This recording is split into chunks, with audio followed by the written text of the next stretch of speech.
AM 1220. It is 4:39 on your hometown station, KHTS. Aging loved ones. It's an uncomfortable reality. It's an uncomfortable conversation, and the transition can be just about the same. Luckily, we do have the Comfort Keepers in-home care team, and joining me in studio, President and CEO of the Comfort Keepers in-home care teams right here in the Santa Cruz Valley and San Fernando Valley. It's a mouthful, but he's Myles McNamara. Myles, how you doing? Good, Aaron. Good to see you, my friend. Good to see you. Good to see you. The holidays are coming up. I don't consider the holiday season to really be in effect until after Halloween. I was talking to Kyle, and I feel like Halloween is like it's a kid's holiday. Yeah. You know? Well, yeah. It's just a shame that we're talking about the big ones already, isn't it? Yeah, I know. So they don't really start until the adults get involved. The turkeys come out. The people start buying Christmas gifts. But you were telling me off the air that holiday season is an important season because really it might be the only time we're interacting with the aging people in our lives. Right. And before we get there, just kind of an overview for our listeners who maybe haven't heard us before is what Comfort Keepers does is provides in-home care. We're not nurses. We do everything on the non-medical side. Our caregivers will help with activities of daily living. We will help our seniors with personal hygiene if that's needed, but we make sure they are eating nutritionally, taking their medications on time, getting them to doctor's appointments, whatever helping hand that's needed in the home, because seniors want to stay in their own home. A lot of times our adult children are so busy, with their own kids and their own lives and checking in on mom and dad. And so our Comfort Keepers can be there and make sure mom and dad are doing all the things I just mentioned.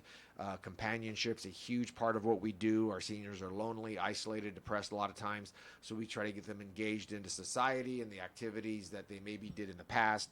So just bring light to their life, and our Comfort Keepers do that. Yeah, is there a matchmaking process between the senior and the Comfort Keeper? I mean, if I'm going to be spending day-to-day with somebody, I would want to know that I'm going to get along with them initially. That's part of the initial assessment. Okay. Not only does my care manager who goes in and does the initial assessment get to know our prospective client, put together the care plan of the things that I just mentioned that they need to have a helping hand with. But then we also see what type of personality they have. Maybe they want a type A personality. Maybe they want someone a little more quiet. But the skill sets of our Comfort Keepers are all the same. They go through our caregiver skills lab. They all come out ready to roll. But now it is just as you talked about, putting that yin and yang together, right, where they get along. They have maybe some of the same interests. And that really goes a long way. And we're really good at being a matchmaker. We could almost be eHarmony, but that's a different service. Yeah, that's a different service. But you mentioned the holidays, and that's really important because, as I said, I can't believe we're talking about it already, but we're probably making our Thanksgiving Day plans now if we're going to travel. And Thanksgiving is the highest ranking holiday of when we see everybody in our family that one time a year. It may be the time that you see your parents for the one and only time. You talk to them on the phone. I refer to it as the circle of comfort. When you talk to them, they kind of talk about the same things, talk about the kids, the grandkids, right, the weather, all those types of things that are going on. And they might have a real ability to maybe mask some cognitive impairment that's creeping in. And you certainly can't see any physical impairment unless you're FaceTiming or doing something like that. So I really stress to our adult kids is when you go to see your parents, maybe that one and only time during the year, pay attention. I mentioned it earlier this morning too, is don't be a bull in a china shop, disrespectful know-it-all, getting in there thinking you can run a mom and dad's life. Be respectful, but pay attention. Check the refrigerator. Is there food in there at all? But is there rotting food in there? How does the house look? Are there unpaid bills and unopened mail lying around?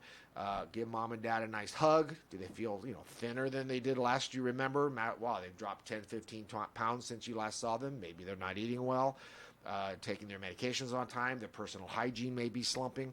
So just pay attention. Use your five senses. Touch, feel, smell. Just really look around. If you're going to do an errand with your parents, let them drive. Yeah. So kind of observe how they're reacting and how their motor skills are.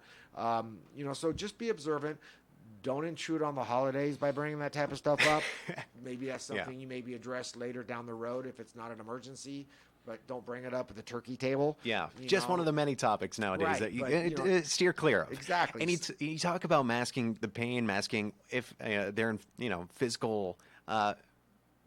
If they're physically deteriorating, what's the word I'm looking for? Anyway, I'm on comfortkeepers.com, And I'm just going through all the stats, all the info, and I didn't know this. About 1/3 of the senior population, 65 and older, falls regularly. The two top reasons seniors go into the hospital are slip and falls and mismanagement of medications. Right. Maybe they're not taking them on time. Maybe they're taking too many.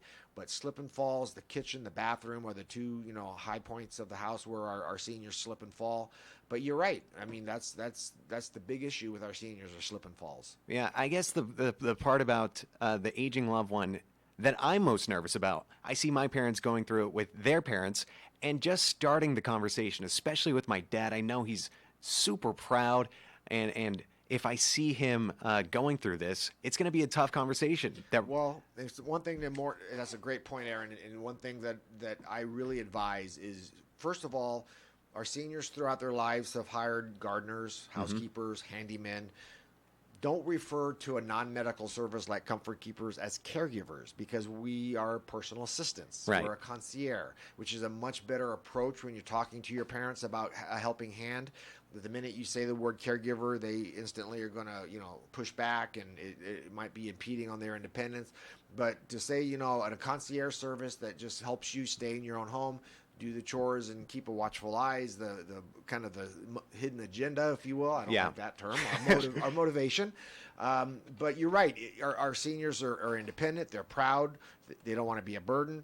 But, telling them that they can't do something, as I said in earlier shows with you also, have that talk and look down that road before it becomes an issue. So have that chat about how does that journey look for everybody. Right. But you're right. Our seniors are proud. They're independent. And as I said at the top of this segment, don't be a bull in the china shop know-it-all. Be respectful, have that conversation, see if we can give them a helping hand.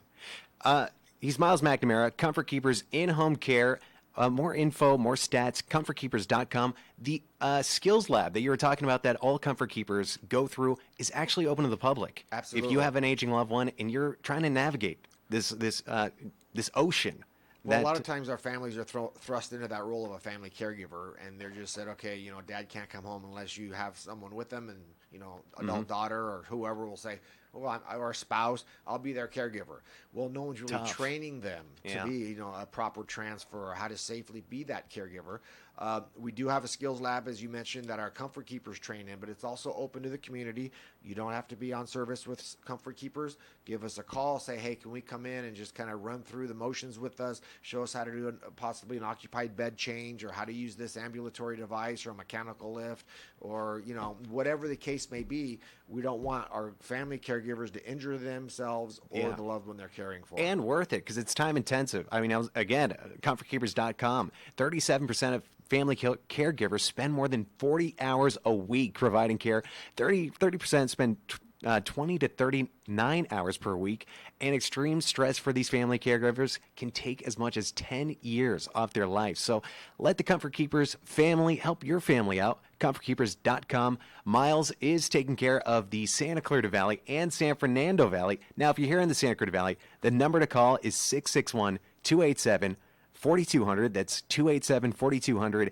And the San Fernando Encino office is 818-776-5060. That's 818-776-5060. Myles, thanks for coming in, man. Appreciate it. Aaron. Thanks, buddy. All righty. It's 4:48. Time for a quick break. Stay tuned. Traffic on the 8s coming up in 30 seconds. In and out.